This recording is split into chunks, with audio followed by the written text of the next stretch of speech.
Hello and thank you for tuning in, and thank you for your overwhelming response to our previous episode on the property market in the NCR region. This week we have another cracker of a show lined up for you, and as always we have the strongest lineup of experts as well.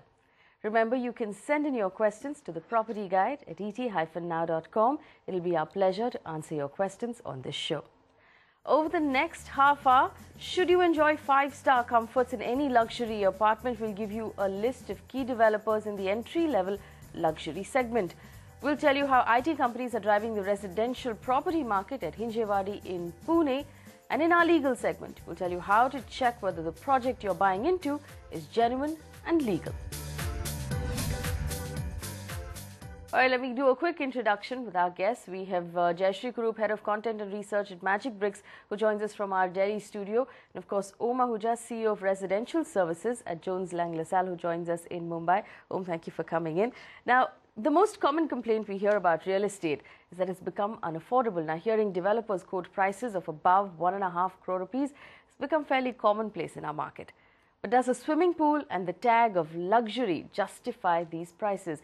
Well, market research tells us now that the homes priced between 1 and 3 crore rupees are most active in the country, which means they're being traded the most. So if you are one such customer and you're looking at one such home, it's important that you should know what your money should buy you. That's our focus this week. I'm going to start first with Om. Om, luxury is being used on almost everything in the market right now.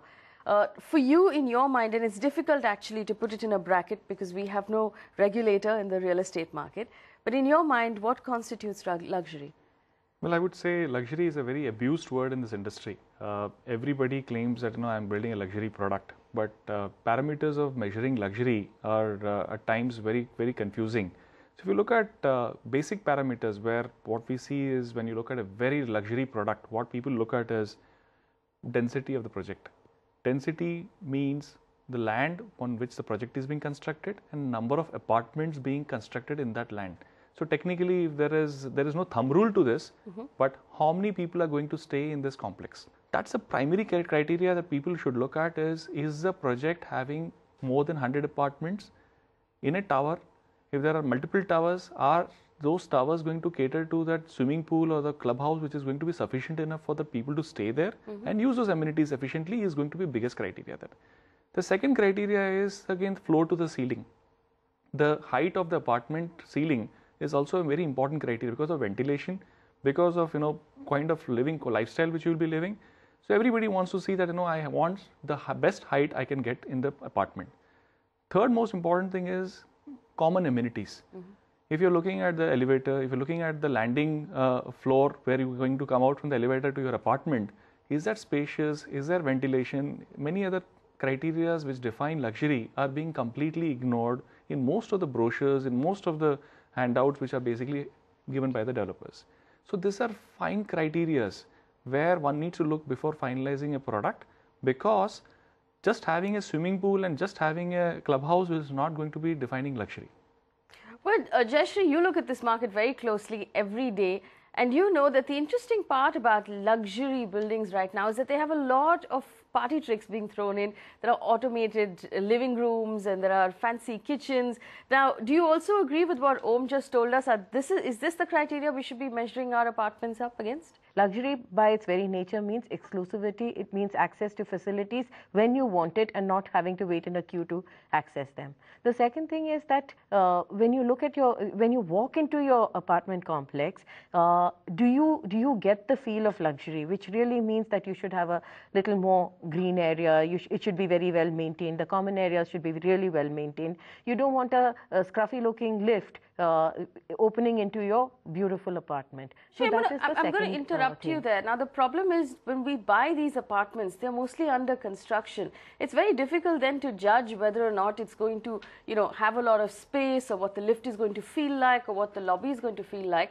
So what we normally see is the brochure that comes from the developer. How do we look at that brochure and judge judge whether or not he's going to give us what he promises? Our consumers should be asking for, when I get into the lobby, one, the central atrium is very important because you're looking at managed facilities, which means you have a concierge, you have some guards monitoring who's coming in and going out. So that lobby is, and atrium is very important. The second thing is that when the lift, what is the speed of the lift? Do you have a service lift? That's very important. You don't want the service people using the same lift that your guests and homeowners are using. These are all small elements of luxury which people tend to give a lot of credence to, and these are facilities that you can actually check when you are booking your apartment. The same thing, and a swimming pool does not make a luxury apartment, but the size of the swimming pool is very important. If you have a handkerchief swimming pool, that really does not make your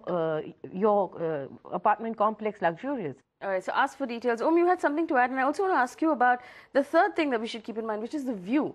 And again, there's no regulation that nothing will come up in front of you, but how important is location and view when looking at luxury products? We need to look for the master plan of that area. Most of the developers typically have that master plan. We need to look at what is the distance between this project and the next project. Or what is the distance between this building or this wing or the next wing. The distance really determines that one can peep into your house or you can't peep into anybody's house.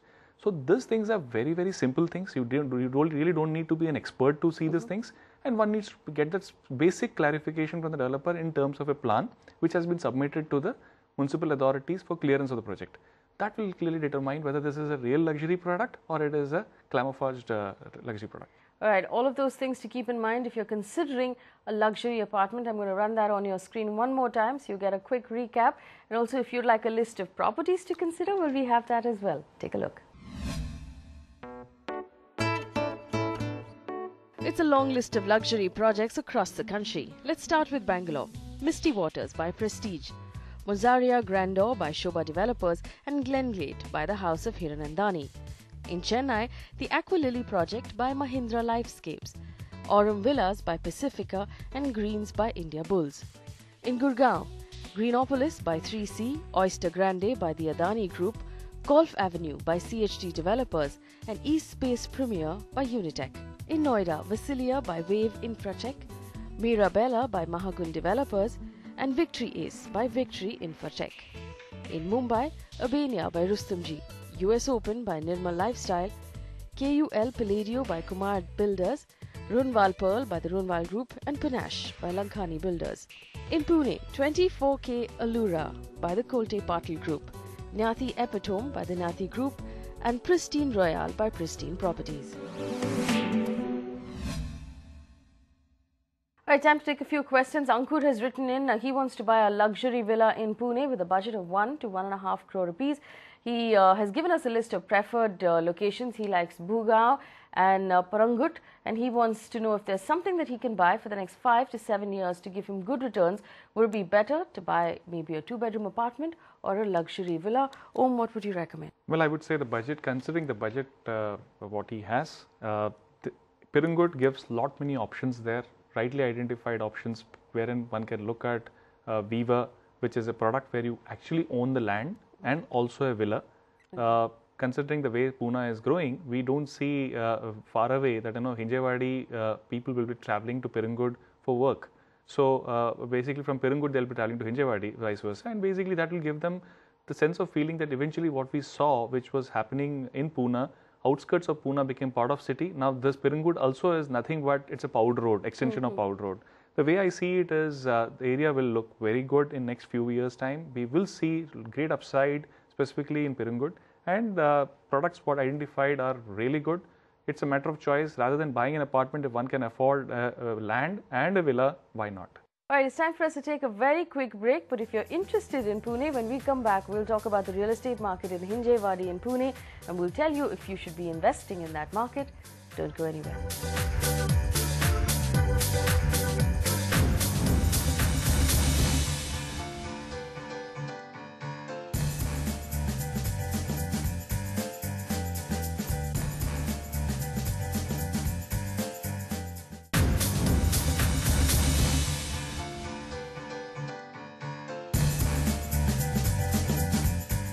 welcome back. You're watching The Property Guide on ET Now. Our guests are still with us, helping us make smart decisions when it comes to property. Now, our focus this week is Hinjewadi in Pune, and you're most likely to associate this neighborhood with large IT companies, and you're not wrong. Now, in the last few years, we've seen a sharp uptick in residential property in this space. Let's take a look at how prices have moved in the neighborhood, and then we'll come back and talk about it.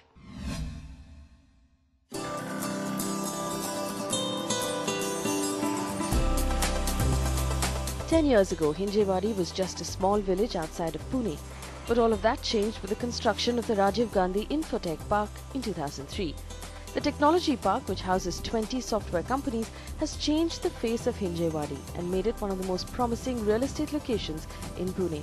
Connectivity is another factor working for Hinjewadi. It's on the NH4 bypass around Pune, 25 minutes away from the centre of the city and 145 kilometers away from Mumbai.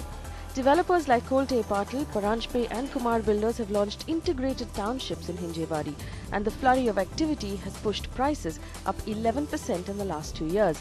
Residential homes are currently priced at about 4,850 rupees a square foot here.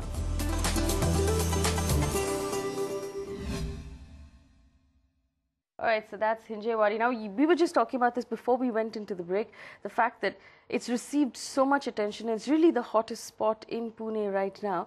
For those of our viewers who are watching at home, wondering if this is the place to make their next investment, what's your advice? Two things what gives me comfort, specifically at Pune and Chennai. These are two peculiar cities in India where it's not just IT which is driving the boom, specifically in the real estate space. Today, who's a buyer today? When we analyze 70% of the buyers in the market today in most of the cities are IT professionals. So good thing is when we look at in the past, when Lehman crisis happened, two cities were not too much affected. That was Chennai and Pune, because of not just dependent on IT space, they have manufacturing space and specifically auto space. Keeping in mind what Hinjewadi has developed to, and we believe that Pune continues to be a great city in terms of climate, in terms of infrastructure, in terms of dependency on multiple industries rather than one industry. Hinjewadi seems very promising, and considering the way things are at this point of time going in terms of connectivity to Bombay and lot many other things happening in terms of airport and many other things, gives us comfort that from this level we don't see one will lose any money, or maybe one can only look at upside. What sort of an upside are you viewing? Well, I would say annualized returns of around 15 to 18% is something which looks very promising if one is taking a 5-year view. Hinjewadi still has good options available, or you have extended road from Hinjewadi which actually gives you lot many options. So one can look at good options which are frankly at this point of time well priced, I would say. Jayashree, I'm going to bring you in here. We do know there's been a lot of supply in Hinjewadi over the last couple of years, but tell us what the absorption rate has been. Are there enough takers for the apartments that are coming up in that neighborhood? Going by the demand that I see on the site, I would say that Hinjewadi areas, right now, like Om said, it's very reasonably priced. But demand is so strong that I think Hinjewadi has a very good prospect in the next 5 to 7 years, because there's land, there is development, and there is demand, which is a potent combination. Om, if I'm buying in Hinjewadi right now, there are several different types of options from different types of developers. Would you recommend just doing the simple 2-bedroom apartment if it's an investment that I'm hoping to rent out, or should we be looking at a larger, higher bracket, go as high as you can afford? I would say restrict yourself to 2 or 3 bedroom. 3 bedroom would be a product in a upgraded good quality project where basically every person who's buying 2 bedroom will like to upgrade to 3 bedroom eventually in 5 years time or 8 years time. So 3 bedroom gives you a good next point of entry who are dealing with, the quality of person you're dealing with. 2 bedroom is an ideal segment where you can lease it out, you can sell it out. It can be quick decision. It can be a quick transaction which can happen in 2 bedroom. 3 will eventually give you the price advantage and the next quality of person you'll be dealing with. Jayashree, quickly I want to come to you here. We know that there aren't too many national developers right now in Pune. Pune has a lot of its own developers, names that are possibly familiar to the people who live there right now. So for someone who's watching across the country, who's thinking about making an investment in Hinjewadi, how do they decide what sort of a developer to use? Would you recommend using one of the known names, or should we also be looking at the local developers? I don't see a problem with selecting a developer, a Pune-based developer. You know, people like Gera, Kumar builders, they have more or less become national developers because they are developing in Pune, Bombay, Goa, Bangalore. So they're extending their footprint, and there are also a lot of local developers. Not a problem choosing developers in Pune, I would say. All right, good market there in Pune. Very quick question to you. Hinjewadi has run up a fair amount in the last couple of years. For those of our viewers who can't afford to buy in Hinjewadi, you were talking about neighborhoods around it that will become hot in the next couple of years. Give us a few. Absolutely. I think there are locations like Balewadi in Pune. There are locations like specifically when you go towards extended Viman Nagar area. There are pockets in Pune even today where you basically can look for a quality 2 to 3 bedroom. Accessibility is not an issue in Pune in terms of travel time. So this belt, which is basically on the Viman Nagar belt, gives a lot of comfort at this point of time, which is still having that upside built in. And in terms of quality, also there are many such players there. All right, so first choice if you're looking at Pune as an investment is Hinjewadi, and here are a couple of other neighborhoods that you could consider if you can't afford Hinjewadi right now. And if you want a list of properties to consider, well, we have that list as well. Take a look.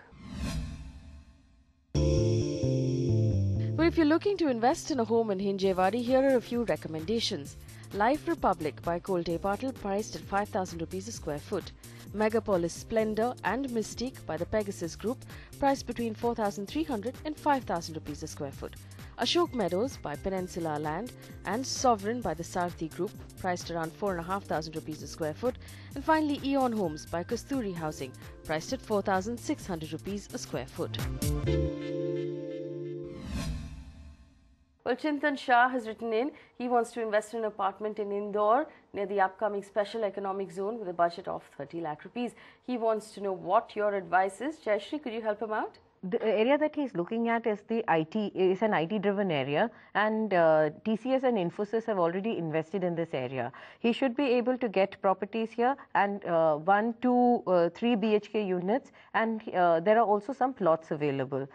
Typically apartments are in the 2200 to 2700 square feet per square feet range, and you get a plot in about I think about 1200 per square foot onwards. But if he's looking at some place like Indore, should he be looking at an apartment or a plot of land? Which one would you recommend? Given a choice, I think a plot would be ideal, because end of the day, if you can afford a land in India, I think it's frankly very good.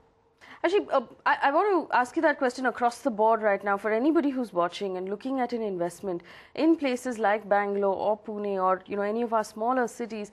There are plots of land being cut out in outskirts, in neighborhoods that are available from the government directly. Are these options that we should consider? Absolutely. I think goes without saying, if from the right source, if you're buying a plot of land, I would say blindly buy it. Land is an asset which you'll never depreciate over longer periods of time. Apartments, it may so happen that building is not maintained well, the society is not maintained well, it may command premium, it may not command premium. Land always commands premium. Jayashree, do you agree? Buy land if you can afford it? Absolutely, but buy it from the right sources. There are a lot of non-legal sources also selling land, so you have to be very careful about whom you're buying it from. If you buy it from a developer, a development authority, or some credible source like that, please go ahead and buy land. Land always appreciates more than apartments. All right, so land always appreciates. Unfortunately, we are running out of time, but if you'd like to have both of our guests back to talk about buying land on the show, write to us. Email ID is at the bottom of your screen. Om and Jayashree, thank you so much for spending time with us this week and helping us make smart decisions. On the other side of this break, it's our legal segment.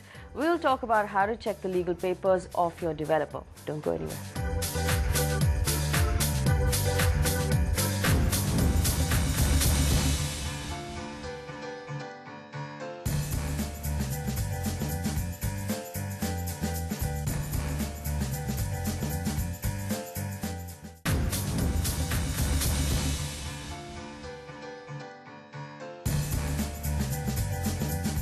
Welcome back. You're watching the Property Guide in ET Now. Thank you for staying with us. It's time to tackle a few legal problems. And to help us answer your questions, Advocate Hemang Jariwala joins us now. He's a specialist when it comes to real estate. Now, our first question, Hemang, comes in from Tejas this week. Now, he tells us he plans to invest in an apartment called Palacia by the Madhavji Shriji Group in Thane in Mumbai. He found out that the builder is not selling some of the floors in that 16-story apartment block. He now suspects the builder may not have all of the permissions and the clearances he needs to build this apartment block. Tejas wants to know how he, as a customer, can now verify the builder's credentials and his legal paperwork. What can he do, Hemang? As regards flat purchasers who are planning to invest their hard-earned money in areas like Mulund, Thana, Borivali, Goregaon, the first and foremost thing which they got to check is that whether the land falls under the private forest land or not. There is a lot of issues with regards to the same. Even the Honorable Bombay High Court in 2008 has passed an order stating that the land is a private forest, and the matter is now pending before the Honorable Apex Court. So first and foremost, please check whether the land is falling under private forest or not. Secondly, check whether the land, if it is not a private forest, then it is a freehold land or a leasehold land. Check the title clearance, encumbrance certificate, approved plan, IOD, commencement certificate, and also check whether all the floors, that is from the first floor till the 16th floor, are duly approved and sanctioned by the competent authority. Thereafter, call for the draft agreement and check whether all the clauses are as per the Form 5 of the Maharashtra Flat Ownerships Act 1963, because there are certain clauses which are absolutely mandatory and statutory which needs to be there in those agreements. Kindly show all these documents, plans and agreements to a legal advisor who deals in property matters, and only after his approval, please go and invest your hard-earned money. You will not regret. Our next question comes in from Harish, who also writes in from Thane. Now, he tells us he booked an apartment in October 2007 and he later found out the apartment is in a refugee area. Now, the builder has given him possession but has not given him an occupation certificate, and the building has not been regularized. He wants to know what his options are now. The concept of a refuge area is that in case of fire or in case of any other emergency, this refuge area would protect the occupants of the building. The ingress and ingress to the refuge area has to be kept absolutely without any obstacle or without any hindrance. Hence, the question of constructing a flat in a refuge area is absolutely illegal and unlawful. Here the builder has constructed a flat which is not as per the approved plan, without any sanction of the BMC or the competent authority, and thereby he has cheated the flat purchaser because he has sold something which he has no right to construct. So the first and foremost thing the flat purchaser needs to do is to file a private complaint under section 200 of the CRPC, under section 420 of the Indian Penal Code. Secondly, the flat purchaser is supposed to file a consumer complaint calling upon the builder to refund the complete consideration amount along with interest. It is also very important to know that as per the MMC Act 1888, under section 353A, without an occupation certificate, if a person is occupying a flat, that is illegal, unlawful and is subjected to prosecution and penalty. Hence, the flat purchaser should know that he is sitting in an illegal structure which today or tomorrow the competent authority would come and break down. Lots of things to keep in mind when you're buying an apartment, especially in Mumbai. Hemang, thank you so much for joining us on the show and answering those questions. If you have a question for Hemang, write to us. Email ID is at the bottom of your screen. Tune in next week to catch the Property Guide. Thanks for watching.